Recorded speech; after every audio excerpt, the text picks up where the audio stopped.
The first step in creating a Director ID is to set up a MyGovID.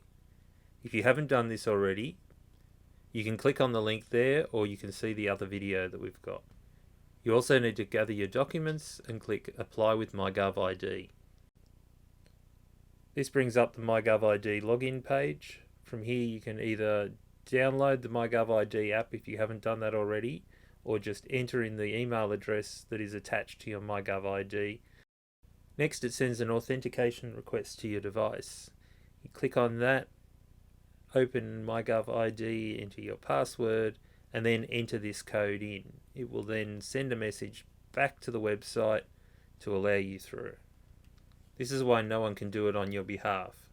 You are attesting that this is you and these are your details.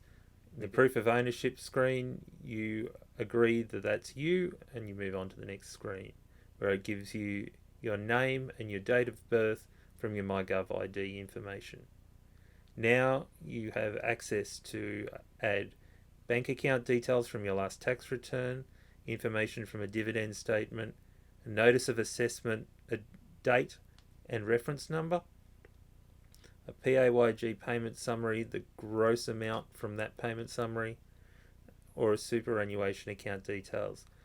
Here I've entered in my notice of assessment details from my last tax return and also my bank account details.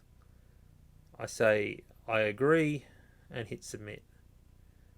So it now is verifying who I am with the information already stored with the tax office.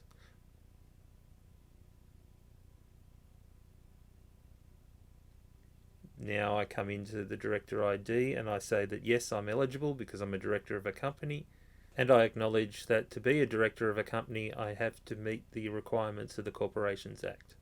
Click Next. Then here I again check that these are my full name, my date of birth, my place of birth, my city, my state, and then my residential address goes in next. If my postal address is different, I then enter in my postal address information. I can say it's the same as my residential address. Then it needs my phone number and my business contact number. It's picked up the email from my MyGovID already.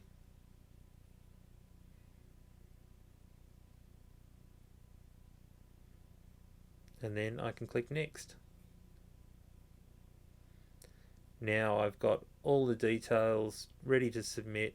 I can go through, I can check that all the addresses, all the phone numbers are correct. Then I declare that the information is true and correct. Click the button and hit submit.